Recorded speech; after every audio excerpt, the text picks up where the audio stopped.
Hello, welcome to Oh, you started? I was patting my lips, ladies. You know what it's like to pat the lips. Hello, everybody, and welcome to Problem Solve Her. It's a play on words. There's no E on solve. I'm your co-host, Chloe, along with my girl, Dagmar.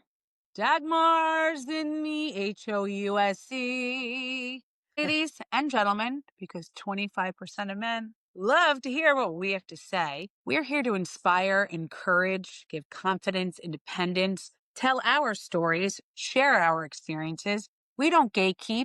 We give you everything that we have. And we have on some fabulous women and men that do the same and overcome adversity and share their stories and solve problems. I'm going to clap for ourselves. Welcome to Problem Solver, Chloe and Dad. Realize that I tend to sometimes, for those of you watching, not listening, I wear like a lot of the same tops. And I wish I could bring the camera into my closet because I have so much clothing, but I have to wear what makes me feel confident and makes me feel really good when I'm with my bestie Daggy here, because I don't really care how many times I wear the same things. It doesn't mean anything to me.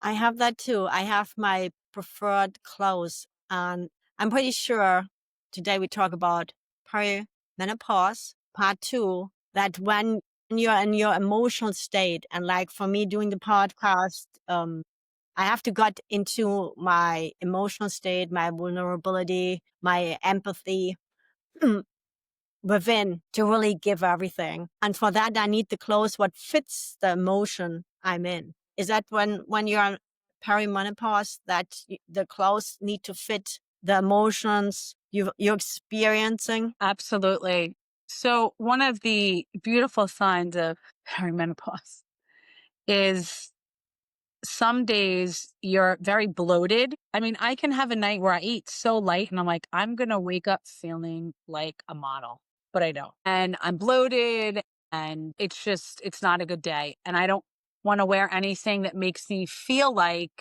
more bloated than I am. So for instance, I don't want to wear tight jeans, or I don't want to wear anything very fitted because just for me, it's not going to look good. So absolutely. But I think that fashion in general and what you wear is a statement of who you are, right? I tend to always wear dark clothing growing up and working in New York. Anyone that has any fashion sense or style, and Paris is the same way, and Milan. You wear all black at all times. It could be a cashmere sweater, a silk top, black jeans, black pants, and you pair it with like some fabulous gold shoes, a nice, vintage Gucci bag, and throw on some earrings to provide a little color. But I'm in navy blue today, and you're in, what are you in? Navy blue and I have teal. Uh, That's the mood I'm in. But what you okay. just said, I cannot wear black. If I wear black here next to my face, I look sick. Everybody will say, "Are you feeling good? Are you okay? Are you sick?" Really? Yep. And I heard about there are people like that. They cannot wear black, like right Huh. next to the face, perhaps on the bottom, but not Huh. right next to the face. Interesting. I don't have that problem. I have my dark Sephardic blood, thank It's God. not a problem. I just don't wear black. Well, I'm saying problem as in that Problem you just solved. don't. Yeah, we're solving that we're not wearing black. Well, living in South Florida, it's tough. I try to only wear black in the winter because it's so hot. But, I was thinking about perimenopause and some of the things that everyone associates it with, everything negative that's changing in your body, right? But I'm trying to look at it from a different perspective right now. And I don't want to say it's over because I don't want to get too excited, because Peri is just Peri, right? And the symptoms can come on and off for, they say 2 to 7 years. God, no. But I have to say that the hot flashes that I was experiencing have subsided tremendously. And some of the brain fog's gone down a little. Now, I don't know if that means it's coming back next month or whatever it may be. I don't want to get excited about it, but it does allow you to embrace what I said, more of your feminine side to come out, because the perimenopause really can create this very agitated state, Mhm. and you can get frustrated very easily, and you're very sensitive, and I'm usually not like that. I'm learning different things about myself, which that part is really cool. So I'm trying to take the good with the bad in it and see how I can grow within myself and just laugh about it. Cause you know me, I try to put humor in everything, because there's an old saying, if we're not laughing, we're crying. So Right. I think for what you just shared, for the ones who are normally not very sensitive to experience something like that. When next time when you meet somebody, for whatever reason, they react very sensitive, you can feel with them, right? So you Yeah. can put yourself in the situation, which is a really good thing, because then you can have not just sympathy, but also empathy for Oh, somebody. absolutely. I agree. And I know that this subject for you is not, you don't have a lot to add in the sense that you don't really remember going through it. And if you had it, it was like a breeze for you. And I have friends that are like, I don't even remember it. I just didn't get my period one day and it was over. Then I have other people I know that really, I have a friend who I remember we were in Jamaica, we were on the beach, and I looked over at her and I was like, and she was like 42 at the time, 43. And I'm like, sweetie, are you okay? Do you feel sick? And she's like, what? I'm like, you're sweating from here down to there. And we've like, we're in the sea, we're swimming. So why are you sweating? Girl, this is my Peri. It is like, and she still has it now and she's 46. Like she's one of those that's had it for a really long time. So men have it easy compared to women. And I know that men are listening, what are you talking about? We have to put our coconuts into underwear and stuff them in. We have to shave our faces. We have to work out and we have to be fit. Okay. Women have to endure a lot more than men in their lifetime. And the way that our hormones change, men don't have to go through any of those things. They have no idea. I had an ex-boyfriend that I dated for many years, 5 years. And when I would get my menstrual, he was the only guy that I ever dated that was like, I understand. I can see it in your face. Because my cramps would be, I would be nauseous, throwing up for the first few days, very heavy cycles, headaches, like super nauseous. And he was like, I see this I'm here for you and I feel you. Whereas a lot of other guys that I dated were like, please, what's the big deal? You come and be inside my body for 3 days. You guys couldn't handle it for 20 minutes. And please be supportive all around in general with everything. In general. Yeah, in general. I want to know where the men are. And I'm starting to see this a lot on TikTok. It's a trend where all these, especially younger men, they are giving a lot of advice Women? saying, yeah, women, I want to explain to you about men. And if he's not calling you back, it's I because see. he's obviously not interested in like obvious things that I don't really need a 30-year-old to tell me.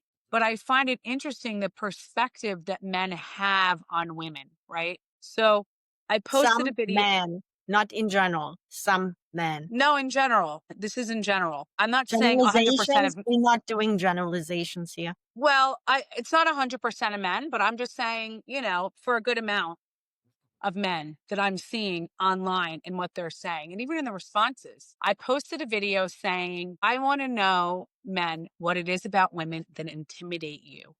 A strong, independent woman. What is it? Tell me.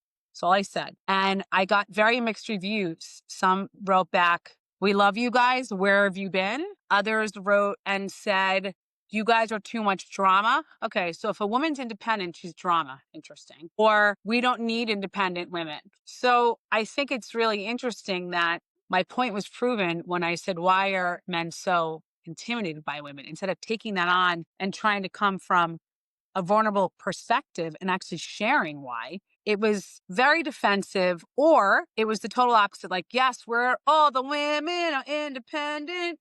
Throw your hands up at me. You know, the Beyonce song. So I found that to be interesting. We would like to take a moment in this episode to thank our sponsors. Palm Beach Dog Academy is located right here in the heart of sunny South Florida.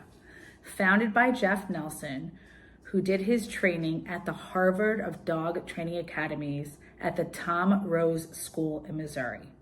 I can say firsthand that Jeff not only has the credentials and the experience, he knows how to train dogs properly. He trained my beloved Oscar, our furry favorite guy who lived till 19 years of age. For more information about Jeff's packages and his academy, please visit palmbeachdogacademy.com. Why do you think that men are threatened by independent and smart women that have a voice? I would think it comes from that they're smart, independent women. My generation, or perhaps the next 1 or 2 generation, were raised like men are the smarties and they make the money, and then the women are pretty. They can be smart too, but you don't take the light from the man. Right. And I think we're still in a competitive environment, working on us and figuring out what's our childhood trauma, what holds us back, what lets us believe things which are not from us, but from the environment, from situations, from childhood. And I think the key is, instead of going into the direction, do you like competent and intelligent and driven women, to go into what makes you happy, right? If it makes you happy to strive business-wise, good for you. If it makes you happy striving, having family and kids, good for you. So I think what I'm trying to say, less labeling, because I can be competitive and competent, and sometimes I want to be the soft woman who wants to have a man taking care of me. I mean, like, we can be anything we want to be. We're not one or the other. And Right. so much more we going into the cookie cutter, I think, so less we allowing the other person to be who they are. Okay. But I agree with a lot of what you just said, but the question is more, why men? Why do you think men are, you were explaining about from the Yeah, they were female not perspective, raised like that. right? I think it's also men are, especially super masculine men, like crazy type A men and really alpha males, like to dominate. So if they feel like a woman is potentially taking any of that space from them, it's like, so for instance, God rest her soul, Princess Diana, who is really the people's princess, and she was so beloved around the world. I remember when she died, I bawled out like she I was my remember cousin. that I too. knew her for life. Everybody did, because she was such a humanitarian. And she went into Harlem, New York, when everyone had AIDS, and put their hand, see, look, I can't get it. And would go into these war zones and go to Africa where the mines were. She was incredible. And one of the reasons, and I've watched a lot of documentaries on this, that Charles, aside from his long affair with Camilla, the consort that he ended up marrying, is that she was the star. And everybody knew that he was going to be the king one day. No one knew that his mom would live till 95, but his grandma lived till 99. So he should have figured that. And that she really, everywhere they went, it was all about Princess Diana. And that's because she was authentic and beautiful and original and very relatable. And he wasn't as much as she was. And even today, people want William and Kate to become the king and the queen. And the reason I bring them up is because it's a perfect example of a man who's in a very powerful position, who's going to be, because really when people think of royals today and kings and queens, you really think of England. You don't really, they're not, of Finland or Sweden, these other smaller countries, or Monaco, or it's the, the king and queen of England. And he was the one that had the power, and he had the bloodline, but he was so intimidated by what she brought to the table. And circling back to perimenopause, I think it's interesting for women to start a relationship, a new relationship with a man, if you're going through peri, because you will be a lot more irritated and frustrated just in general, because your hormones are changing so much. So if a guy can take you on if you start your relationship then, because here's another thing, we simply do not care. We will say whatever we want, whenever we want. And like, I pull that little piece of the bra strap out. I could be on a first date and I could have found that in the pocket and be like, oh, look at this. Look what I just found here. Yeah, It's you like, can do that with or without perimenopause, please. I know, but I'm saying that's true.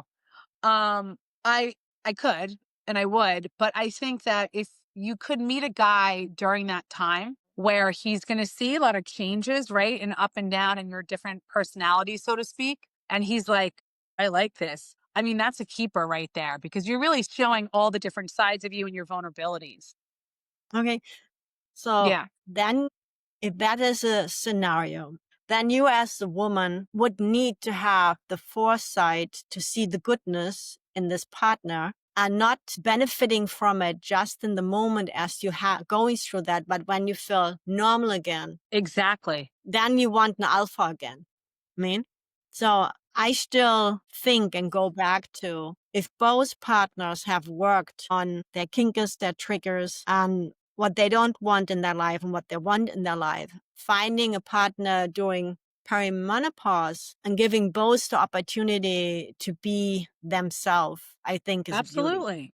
I think it's a great time because, and we've spoken about this many times before, when people show you who they are the first time, believe them. It's one of my favorite quotes of all time from Maya Angelou, one of the most prolific poets, because a lot of people shield and hide and bury things down and they come off and it's like they're a charlatan. It's a facade. It's like the story I give. Don't be the girl who goes out to dinner. She's like, I'm just going to have a salad with a side of broccoli and I'm just going to have a half a glass of wine. We would like to take a moment to thank our sponsors. Cafe Bastille originated in Miami, now has a location in downtown Fort Lauderdale for almost 2 years.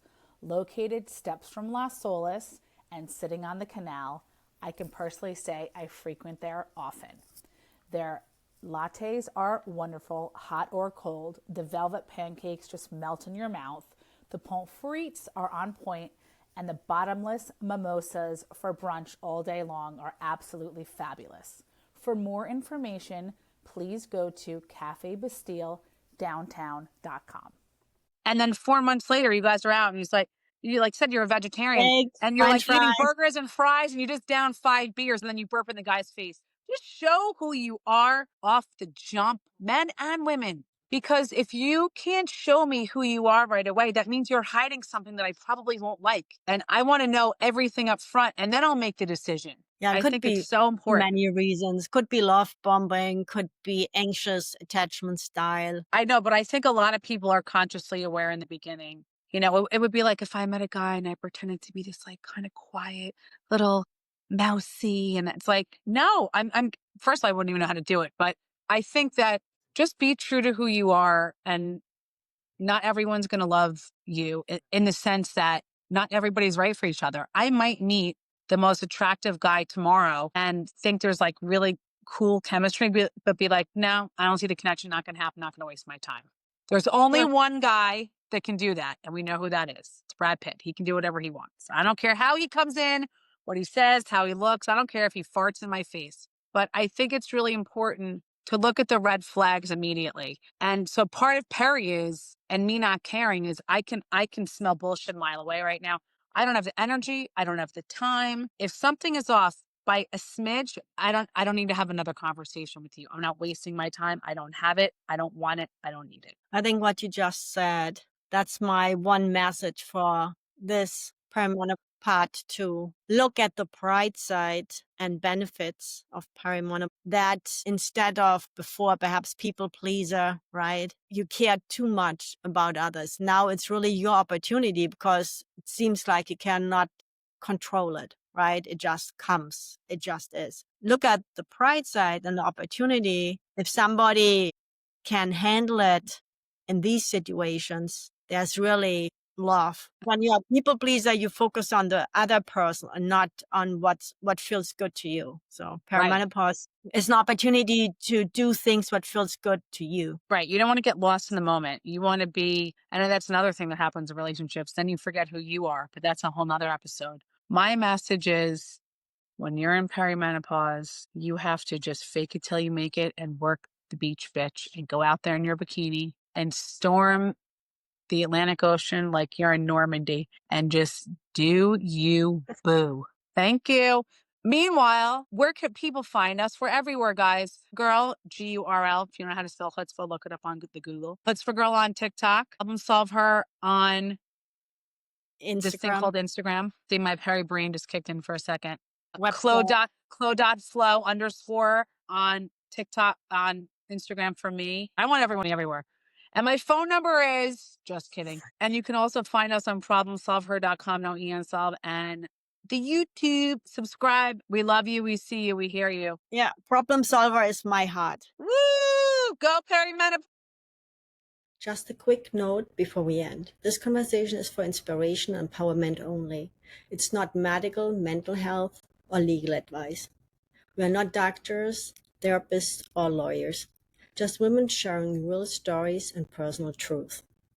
Always seek professional guidance for your unique situation.